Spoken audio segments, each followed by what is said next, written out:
Good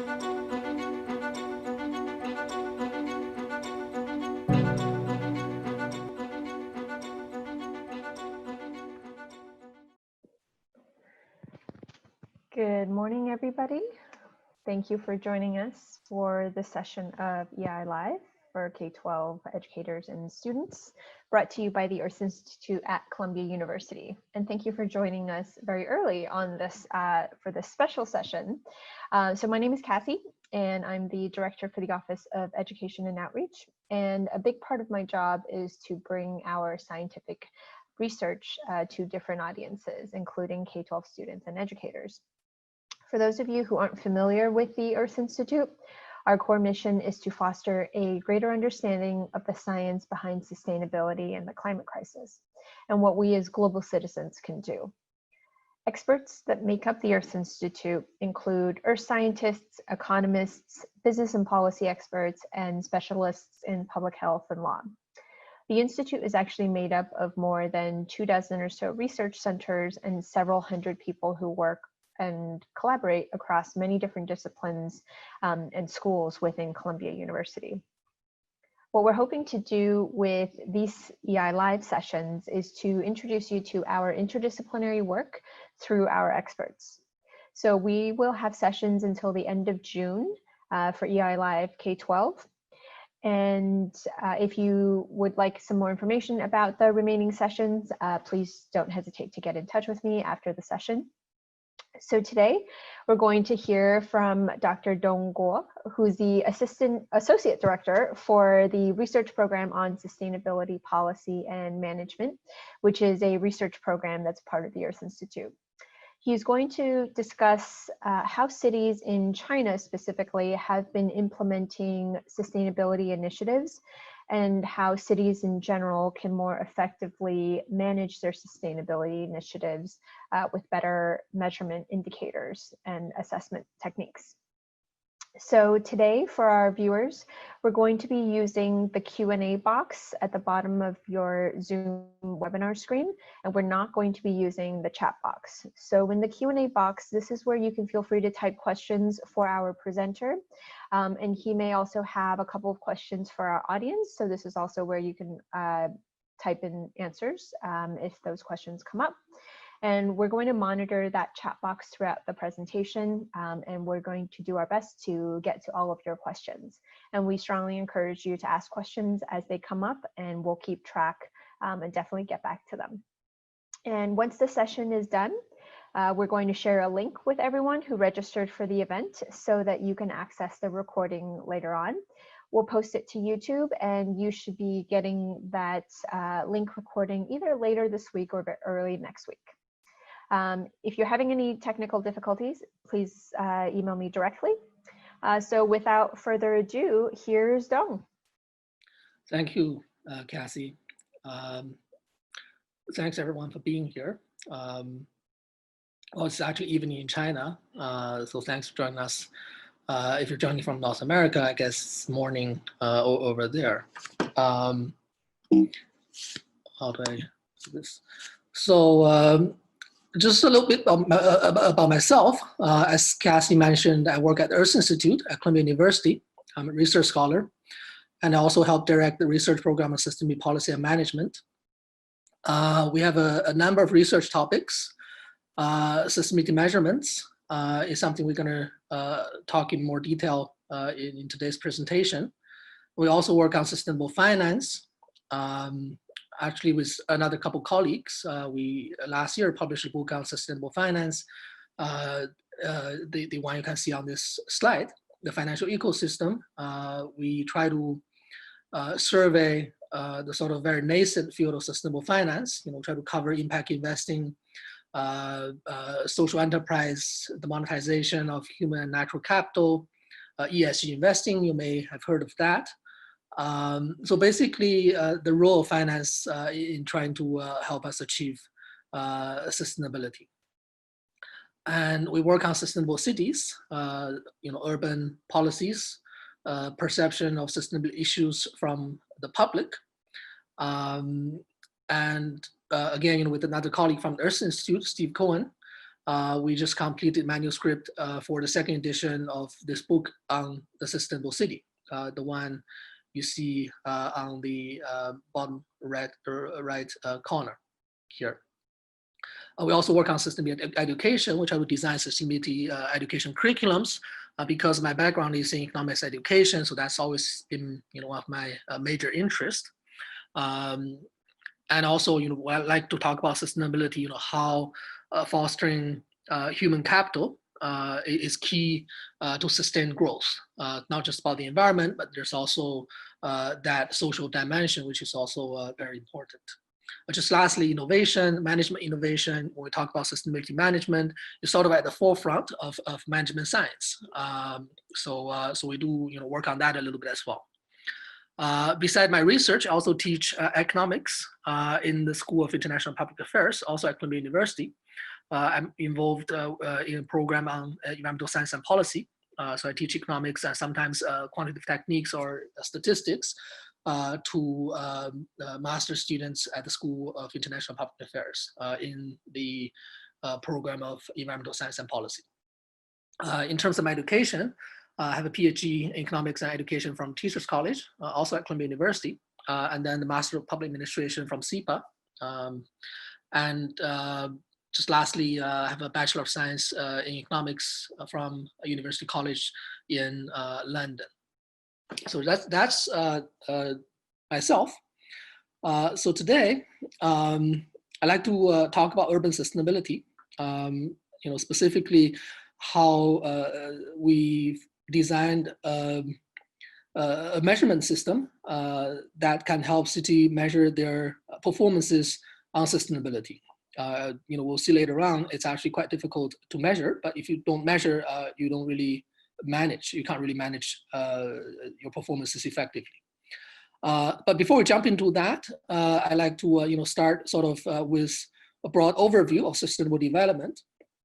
Obviously, we all heard of sustainable development. It's a global topic, and there's quite broad international consensus about the need to achieve sustainability.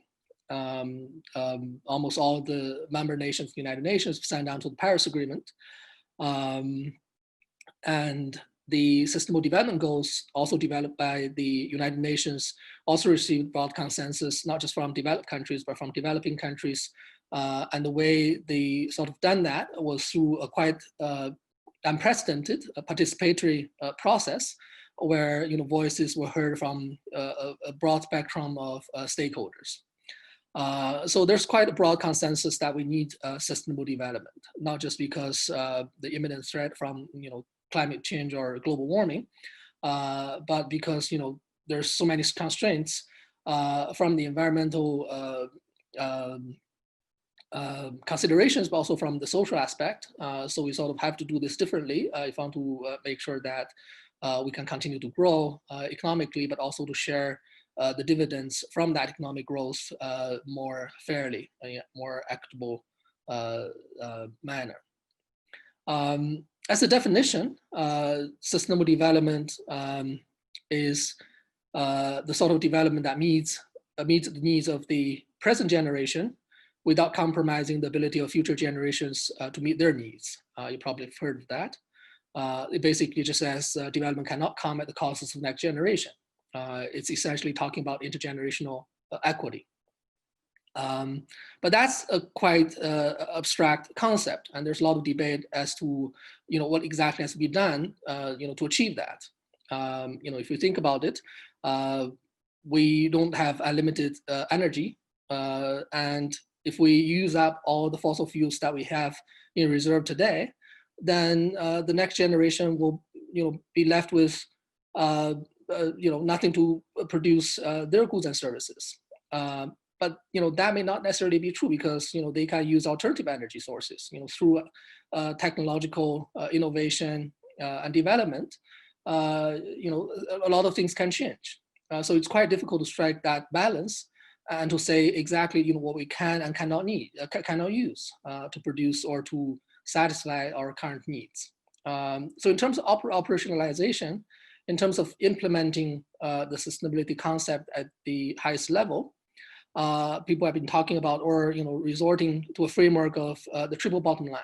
So in practice, what we do to achieve sustainability is to consider not just the economic aspect. We obviously have to care about economic growth, but also social welfare, and to make sure that environmental degradation is avoided.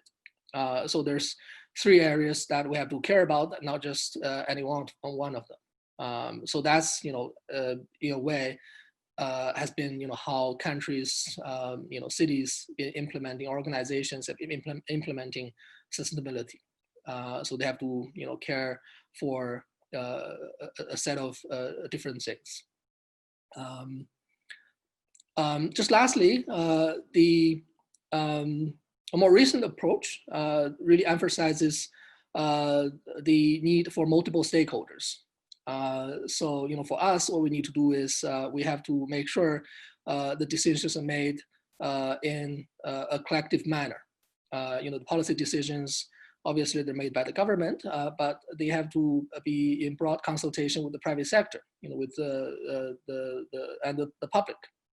And a great deal of environmental movement, especially in the West, is sort of led by the public. If you think about all the efforts by the companies on sustainability, is sort of pushed by the environmentally conscious consumers. It's because we're demanding the green products, demanding that the supply chains have to treat their workers fairly, equitably, that the brands are doing things differently. And also the public is affecting government policies. If you don't see all this bad air in China, for example, I doubt that the government will take initiative to close all those coal-powered coal-fired power plants. So the public has a major part to play, not just enforcing the companies or the government to act, but also to be more environmentally friendly in their own behaviors. So we'll see how that's incorporated in the measurement tool that we have designed. But before we go into that, I have a few more, again, macro level pictures to show you. We thought like everything started with rapid economic growth. If you just look at this chart, per capita GDP has been going up like dramatically since the Industrial Revolution in the 1800s. Before that, it sort of bundled together. We have 6 countries on this graph, and this graph is typically called the history's hockey stick for its shape. So before the Industrial Revolution, there is growth, although we can't see them clearly here on this graph, but there is growth, just very slow compared to what we're experiencing more recently. But back then, the richest country in the world is only about 4 times as rich as the poorest country. We're sort of an agricultural society. People are growing. You have the Roman Empire or the Chinese Empire, supposedly to be the richest on a per capita basis in the world. But the difference is not that great. But today, if you look at the richest country on the planet, I don't know, on per capita basis, Luxembourg, for example, on per capita basis, its GDP per capita is probably like 400 or 500 times that of some of the sub-Saharan African countries, Malawi or those countries. So the difference is quite great because of what had gone on after the Industrial Revolution. So that brought unprecedented inequality, not just between countries, but also within countries. So if you look at this chart, hi, can you hear? Hi, yes, okay, so I think, so I pulled up your slides here. Okay. And I think if you keep your camera off, perhaps, or let's try it with the camera on, I'll share my screen here and you can let me know when you want to go to the next slide. Let's try this to see if the connection is any better. All right. Okay. Okay, great. It's clear now. We did, yeah. So we did have a question about this particular slide, and the participant was wondering why China's economic growth does not seem to be higher on this particular chart. Yeah, I saw the question. Okay. Again, sorry about the interruption. First is on a per capita basis. If you look at the vertical axis, it says per capita GDP. So it's on per capita basis. China was 1.3 or 4 billion people. On per capita basis is still, relatively low in that number. But if you look at overall GDP, obviously has been going up, quite dramatically. I think right now the per capita GDP is around, 10,000 US dollars, or in the US it's about 5 times of that on per capita basis. Okay, great. Thank you for addressing that question. So you were on this slide. If I can, there we go. Yeah. Okay. Thank you. So if you look at this chart, the top 1% income share, you can see it's gradually going down, and then it started sort of moving up since the late 70s. So for English-speaking countries, you can sort of see not just by the way that this graph measures inequality, but if you use some other measures. You also sort of end up with social inequality or income inequality going up in the English-speaking world. A lot of people, economists especially, think this is what underlines a lot of the social issues that are surfacing all over the world actually today. Can we go to the next slide?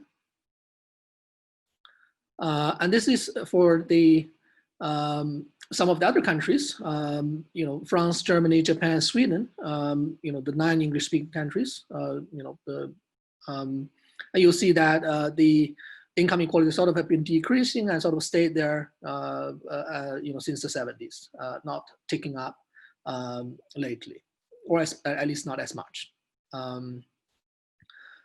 So that's an interesting question that one may wonder why it is that in English-speaking countries there seems to be more income equality, but not in some of the other Western nations.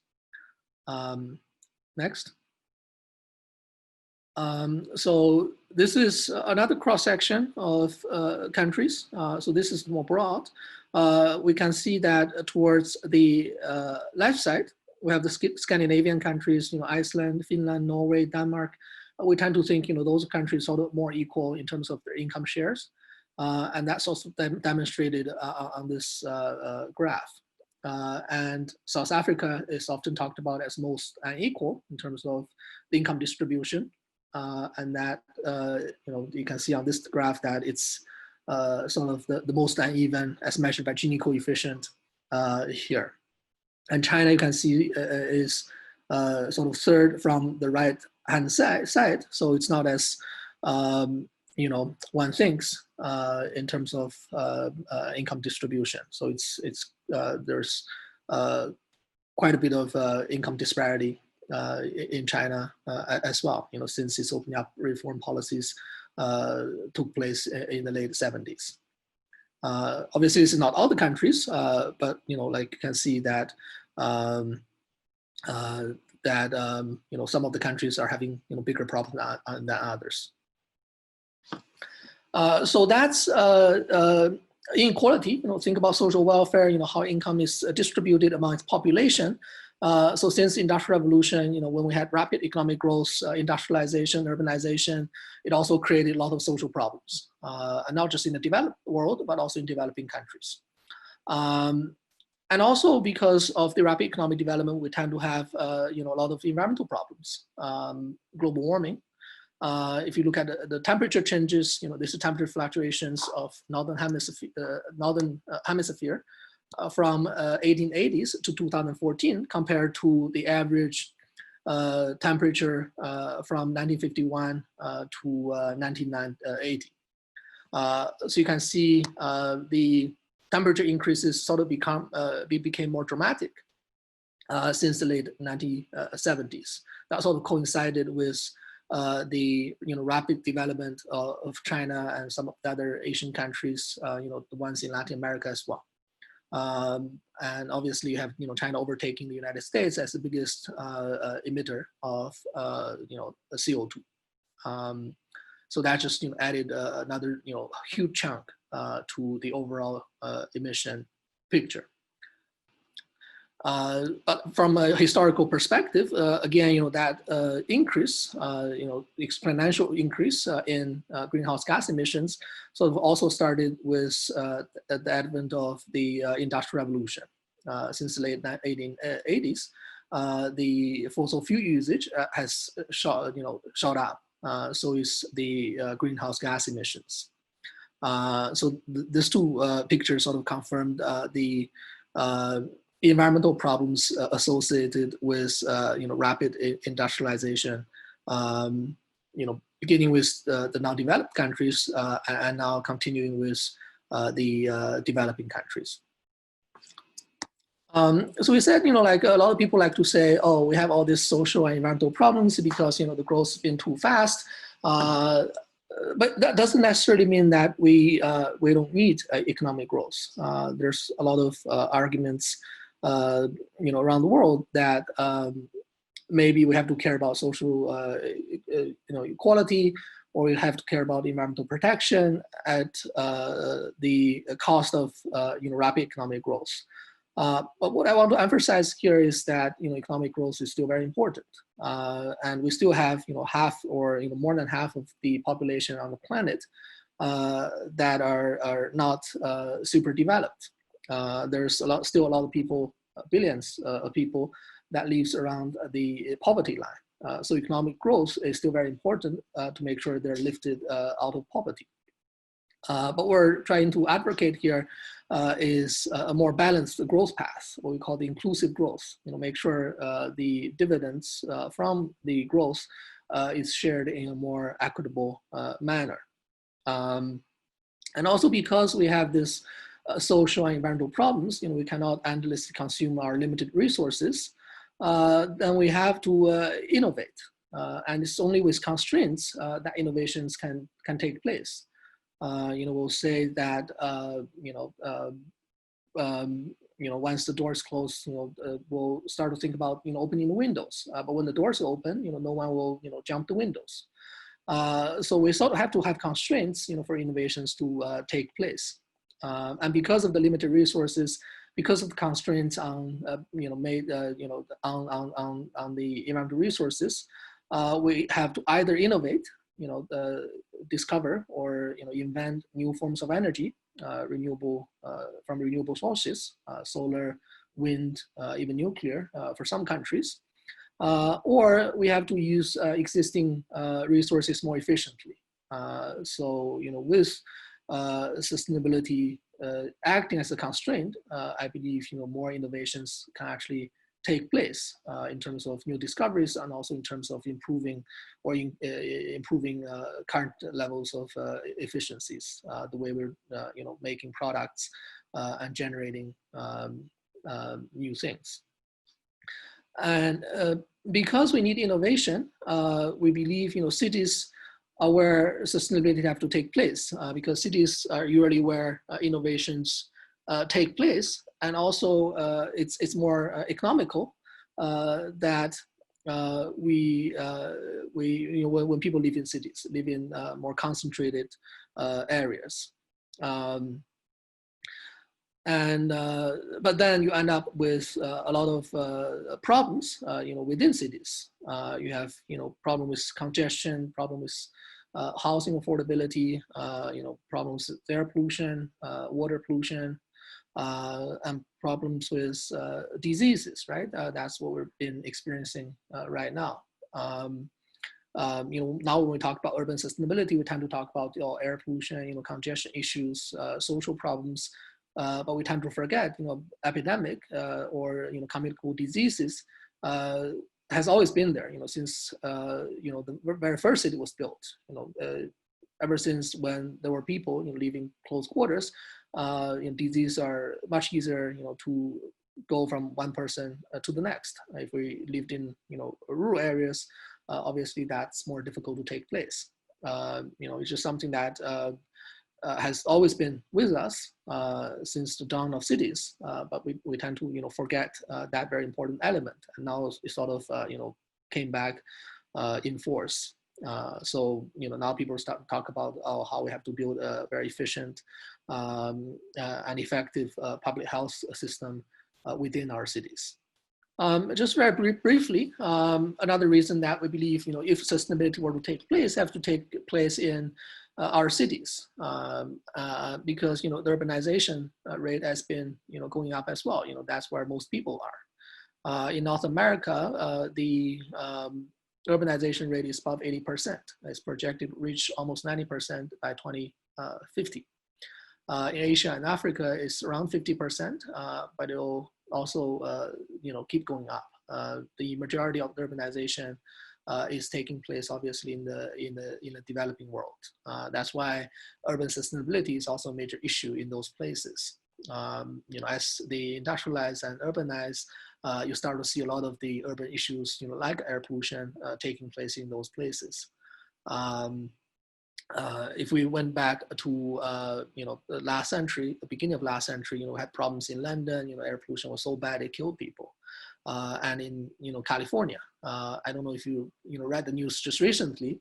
For the first time in decades, people in the northern parts of India could see the top of the Himalayas, the Mount Everest, the southern face of Mount Everest, just because earlier the pollution was so bad, and they weren't able to see the mountains, in close range, for decades. And now, because of the pandemic, the COVID-19 pandemic, the factories were closed, so the air is clear again. I think right now India is still home to probably the most, 25 of the 30 most polluted cities in the world. Urban sustainability is still a huge issue for a lot of cities or countries that are trying to urbanize. So for that reason, we thought we have to help the cities to measure their performances on sustainability, not just to measure, but also to have metrics that you can use to hold the city officials accountable. We didn't think we were going to do this for China. We thought we'd do it for the US first. But there were some difficulties because if you think about the cities in the US, they're of varying sizes. But in China, if you've been there, you know that the Chinese cities are more standardized. Even the smallest city will have above 1 million people. So it's more standardized in terms of structure, in terms of how it's set up, in terms of population sizes. So it's actually much easier to design a standardized set of metrics that can measure the performance of cities and to compare them. So we sort of started this work almost like 5 years ago, and we designed a set of metrics that cities can use to switch from their very GDP dependent approach of development to a more sustainable approach. And as we published the rankings or the indicator system, we did receive a lot of publicity within China and also internationally about the work we've done on this. Yeah. So this is the China Sustainable Development Indicator System. It's primarily designed for cities. Peter Drucker, the management guru, I don't know if you've heard of him, once said, if you can't measure it, you can't manage it. China has been talking about high quality growth, since it became the largest emitter of, carbon dioxide in the world. And since, the air pollution is so rampant in its major cities, the politicians, the officials started to really talk about, the need to be more sustainable, the need to make sure that we don't really have as much pollution as we're seeing it. But then, to hold them accountable, they start to talk about quality growth, but to hold them accountable, we really need measurements. If you don't use GDP as a sole measure, for official promotions, for measuring the performance of each of your cities, then what can you use? So that's basically when we started to design a system of indicators to measure the performance of cities and to switch from a GDP-dependent development model. And there's a component to the system. One is a set of indicators. So you can imagine that the officials can look at this set of indicators and see, what they have done on this and what they've done on that, and to know how they could improve on the aspect that they haven't really done well. But also, when we aggregate all the indicators together, we came up with an index, or effectively a ranking. That's much easier for the public to see, how their cities are performing. Are we number 1, number 3? Are we at the bottom of the list? If a city is not doing too well on certain aspect, through that ranking system, the public can sort of hold them more accountable. They'll be under pressure, to improve on the aspect that they are not doing too well. So there are 5 categories. Economic development, as I mentioned, is still very important. Social welfare and livelihood, there's 5 indicators in that. And then there's 3 categories on the environment. So the environment is actually weighted quite heavily, and it's further divided into environmental resources, consumption, emissions, and environmental management. Together we have 22 indicators. And when we select indicators, we complemented expert opinion with surveys by the public. Usually when you have, making indicators, you have experts coming together in expert panels and then sort of decide, what is material to a city's sustainability. But in our case, as we, said at the very beginning, it has to be an inclusive process.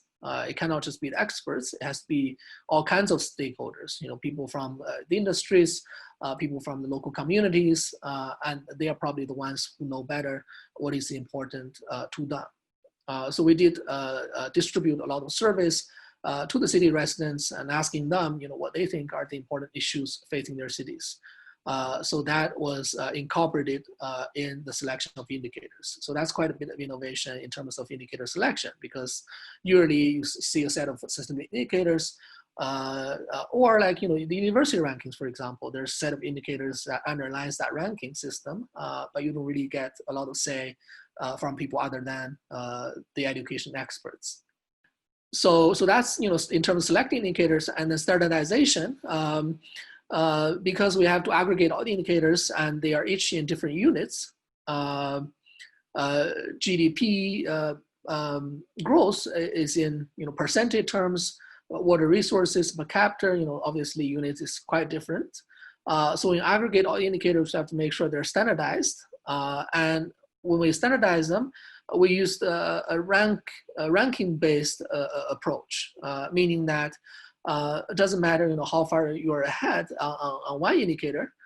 You could just be, 1 or 2 positions ahead. If you imagine, let's say, for example, New York probably has the highest GDP in the U.S. If GDP is one of the 22 indicators, it's going to be very difficult for the other cities to catch up, especially the smaller and medium-sized cities.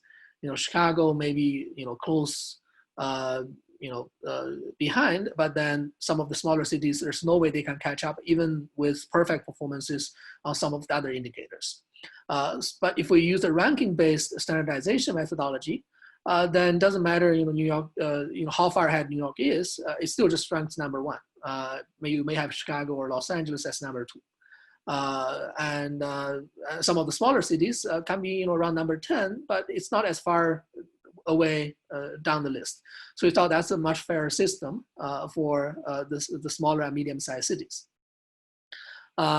Weighting is another innovation of ours. When we designed a weighting system, we made sure that it emphasized the stability over time and space.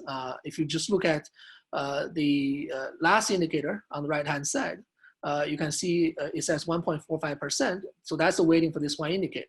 The reason this indicator has the lowest weighting is because it's quite volatile. It's household waste harmless treatment rate. But for some cities, it's 50% this year, 100% next year, which cannot be true, right? And then it suddenly came back to 50%. So there must be some change in standards or lack of measurement. So certain things were happening to make the indicator quite volatile. So in that sense, we try to reduce the weighting to compensate that a little bit. Just make sure the data are accurate and as precise as possible. So this is the overall ranking. The green dot, the greener the circle is, the higher is the ranking. So you can see the coastal cities rank high in terms of overall sustainability. In terms of economic development, they're much more advanced because they were the first cities that opened up to the rest of the world in terms of trade and other things. And the inland cities obviously are a little bit lower ranked on the overall ranking list. So this is again a breakdown of all the 100 cities. So we ranked, the medium-sized and above cities, about 100 in China. You see Beijing as number 3. Shenzhen, that's also a metropolis bordering Hong Kong in the south. So that's number 2. Zhuhai is relatively small. Number 4 is Hangzhou. That's where, if you've heard of Alibaba, that's where that company is based. Shanghai is number 13 on the list. Lhasa, that's in the Xinjiang area, that's number 14. So even for some of the highest ranked cities, Zhuhai, you can see is number 1 ranked. Shenzhen is number 2 and Beijing is number 3. But you can see the bar is actually quite long. So what this represents is the top of the bar represents the lowest ranked category. Remember, we had 5 categories. And the bottom of the bar represents the highest ranked category. So you can imagine, for Beijing, which ranked number 3, some of its 5 components ranked quite high. Like number 3, maybe in terms of economic development. But in terms of emission, it can rank in the 70s. So that's why the top of the bar is in between 70 and 80. So you can see for most of these cities, they got a quite long bar, meaning some of their categories were highly ranked and some of their categories were lowly ranked. So you can see that even for the higher ranked cities, their development is still quite unbalanced. Remember at the beginning we talked about the balanced growth, where they have to balance economic growth with social development, with environmental protection, but that's obviously not happening with most of the cities, represented by all these long bars. Next. So this is just another set of cities from 50 to 100. It's just, again, same situation. In terms of the relationship between sustainable development and economic development, remember we said, even if we say that rapid economic growth, urbanization, expansion caused some of these social and environmental problems, it doesn't mean that we're not asking for more economic development. If you look at this chart here, economic development is still very closely related to sustainable development, the way we're measuring it. The Spearman coefficient just measures the association of these 2 measures, economic development and sustainable development, as measured by our system. So the correlation is above 80%. So that means the higher you have in terms of economic growth rate, the higher you are on our sustainable ranking system. So the 2 are still closely related, which again demonstrate that we do need economic growth or at least to say that economic growth is still a very important component of overall sustainable development. Not the 2 are contradictory.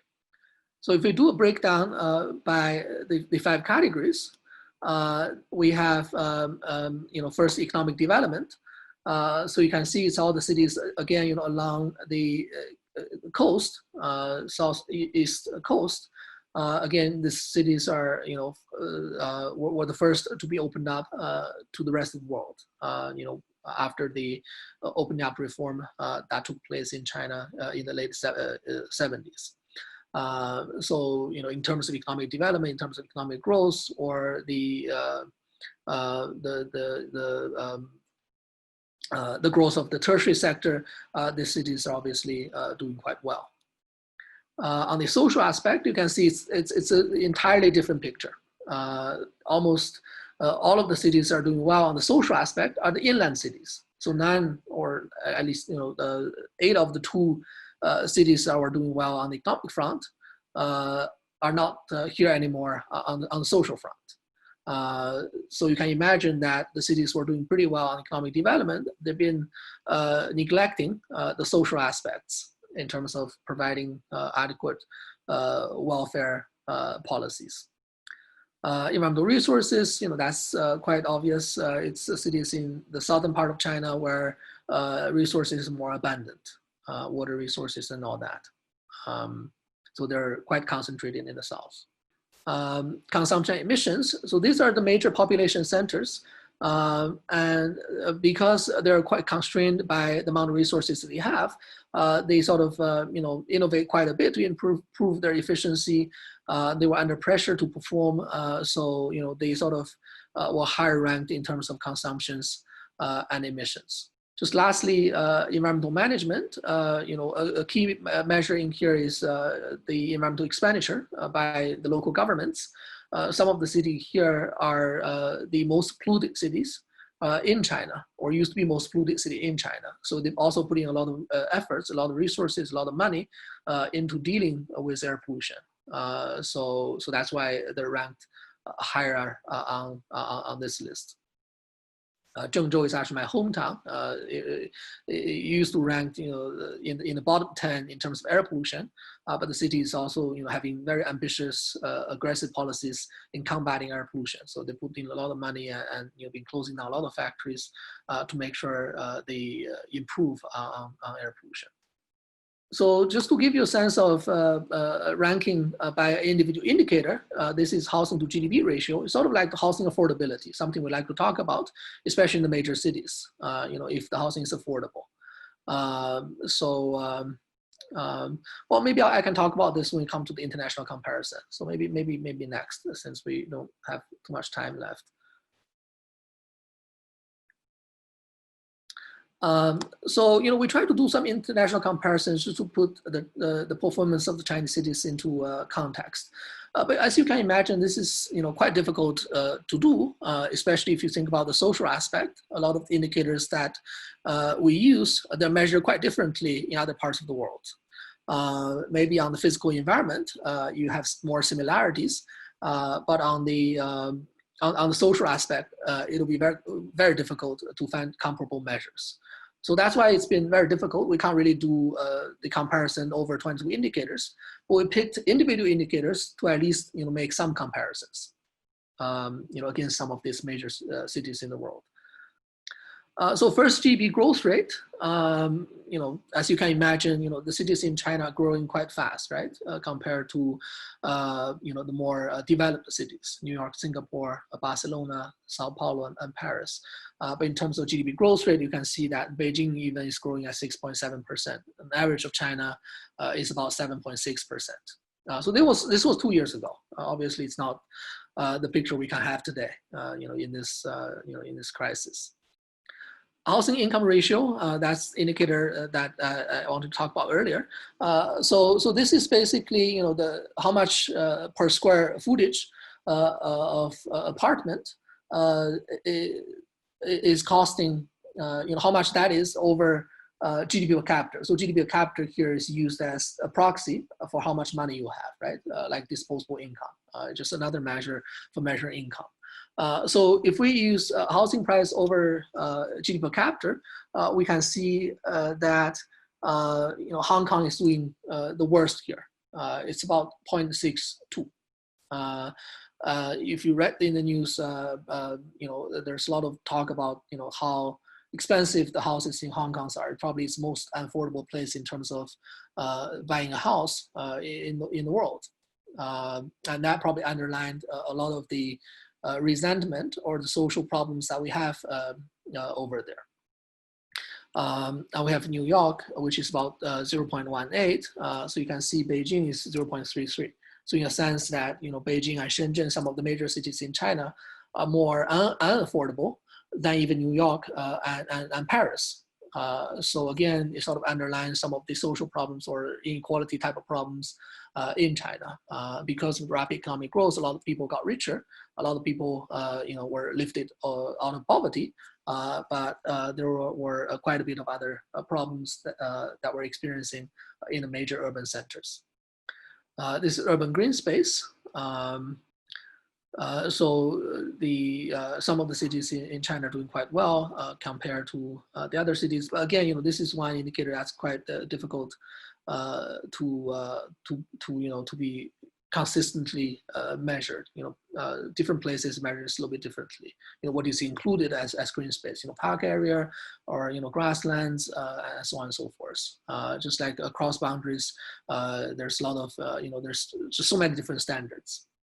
Even with housing areas in the U.S., for example, it's it's how much areas you can use within an apartment, within a house. But in China, it's actually the construction area. So just that one metric make it almost impossible to measure, to compare the two places. So that's why international comparisons on the systemic metrics, not just the one we developed, but all on the type of metrics you would have seen in the news or elsewhere, it's very difficult to make that comparison.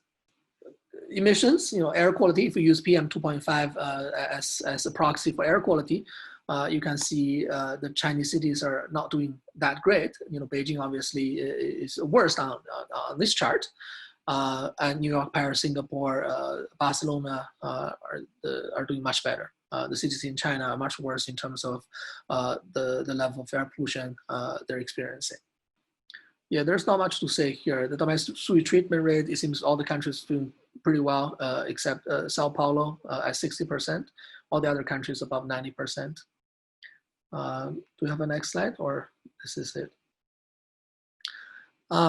Yeah, so again, if there's one takeaway, I would say if we want to achieve sustainability, it have to be achieved in our cities. That's where the peoples are. That's probably the most economical way that we can live. And I just want to, quote this one sentence from our book.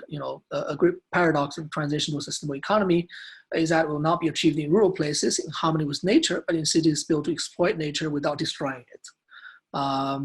And cities are really the structure that evolved over time to deal with the tension between serving the needs of the growing population and also the scarcity of our resources. And we sort of believe in the cities, where we have a lot of people, like we have to talk and to have face-to-face meetings to brew new ideas. So the cities where we have that many people working together. So it tends to be the place where innovation and technological breakthroughs have kept place with population growth.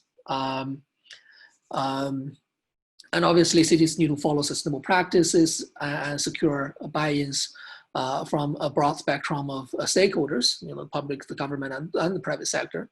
And everyone needs to invest time, energy, and money in creating the sustainable city.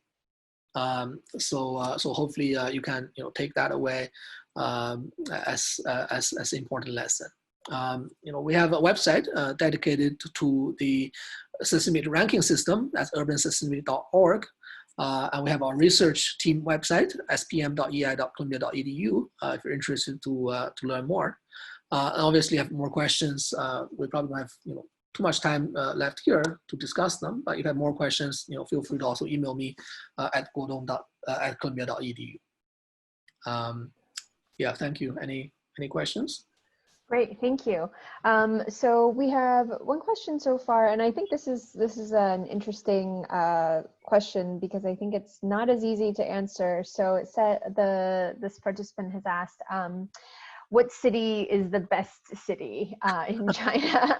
And so I think it's really difficult when you're looking at indicators, because you went through several categories of how cities are doing, and perhaps you can talk a little bit more about sort of the final ranking, and sort of maybe also some of the dangers in trying to find or determine, who's number one and who's doing the best.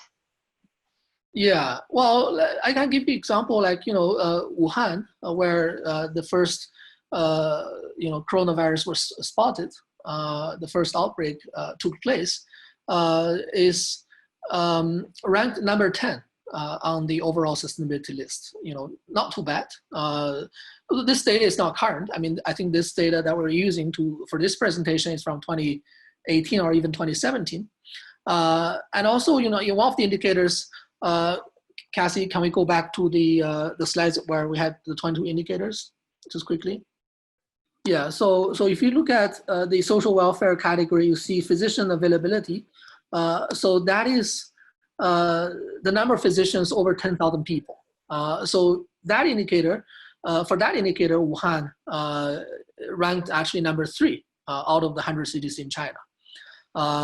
So you can imagine, if the first break, took place in some other cities, they could have done even worse. So it's just very difficult to say, which city is the best. But according to this ranking, Zhuhai is quite small in the coastal area in Guangdong province, is ranked number 1. But maybe because it's small size, and when you're getting bigger and bigger, when you have 20 million people, in your city, then you're gonna have a lot more problems. Pollution is one problem. Congestion obviously is a major problem in Shanghai, in Beijing, in all of the places with over, I don't know, like 5 million people. So even though you can rank number 1 on the list, it could be because the population size is small, so you don't face as many difficult issues as some of the bigger cities can face. I don't know if I answered the question, but I just think, obviously we cannot say, which is the best city, but, like even if you rank high on this list, it can still be interpreted in different ways. Right. Okay, great, thank you. And then we have another question about what indicator do you believe cities around the world should currently focus on the most? That's a good question. I don't think there's one indicator that everyone have to focus on. Like sustainability is never about any one thing. Like choosing a partner, right? I mean, like it has to be a mixture of a number of things. So that's what we're trying to preach here. We have to look at a set of diverse indicators, representing different areas. I think that's really the essence of this. So it's never about any single indicator we have to look at. It's always about a collection of indicators, reflecting opinions from a set of diverse stakeholders, and also from the different aspects of sustainability. Like when we do the Yelp reviews, for example, when we rate a restaurant, it's never about just how good the food is, also about the services, the ambiance, the price. So it's always a number of things. So I think that's really the essence of sustainability and essence of what we're doing here. Okay, great, thank you. So I don't see any more questions, but I actually have a question that I think might be a nice way to wrap up the session. And given the current emphasis on the pandemic and sort of public health, the state of public health emergency that the world is in, do you think that less attention will be paid to sustainability or climate change efforts, or are there ways that we can pay attention and remain committed to both sort of sets of challenges? Yeah, I think this this crisis that we're facing now sort of crystallizes the need for sustainability even more. I wouldn't sort of criticize any single city sort of in dealing with this crisis, but if you can imagine, a lot of cities that are not doing as great are sort of emphasizing one dimension of sustainability, so to speak. They're really prioritizing economic growth, or economic activity, over some of the other things. Obviously, the impact of the crisis or the pandemic is felt quite differently by different groups of people. It's often that the more well-off population will have more opportunities, more resources to overcome difficulties. So the impacts of crisis, not just these health pandemic, but also like environmental crisis, environmental disasters, always felt more acutely by the disadvantaged groups. So when you sort of balance economic growth with some of the other considerations, I think the priorities are sort of not priorities, but the dividends from the economic growth or some of the measures are more catered towards some of the less well-off groups. So I think that's always something that we have to keep in mind. So I think with a mindset of sustainability, you're gonna have to care more about the groups that are often ignored, and not just because when we are in a crisis, those are the groups that are more affected. Okay. Well, great. Thank you so much for this great presentation. I certainly learned a lot about indicators and also just how complex it can be to sort of develop these measurement systems. So thank you very much. So to our viewers, as I mentioned at the beginning, we've recorded the session and we will share a link to the recording. We'll also share the links that have been included here. And if you do have any remaining questions that did not get addressed, please feel free to email our presenter directly. And we will have, as I mentioned, we'll have sessions for EI Live K-12 until the end of June. So Dong, any additional comments? No. Okay. Thank you. Great. All right. Well, enjoy your evening, and for our viewers, enjoy the rest of your day. Thank you so much for tuning in for this session, and we hope to see you again soon. Have a great day, everybody. Thank you. Thanks, Bye. everyone. Bye.